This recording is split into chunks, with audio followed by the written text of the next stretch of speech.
In this video, we're going to be talking about how to reset your Bank OZK password or user ID. So let's just get straight into the video.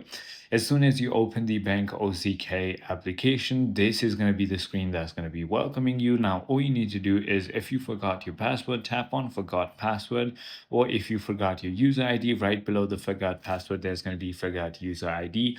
Now, they're going to ask you for your user ID and then your last four digit of your social security number. And when you enter that, they're going to send you a verification code to the registered mobile number. For the user ID, they'll just ask you your bank account number and your SSN or ITIN, and when you go ahead and enter that, it's the same procedure. And when you enter the verification code back into the application, they're going to let you go ahead and change it.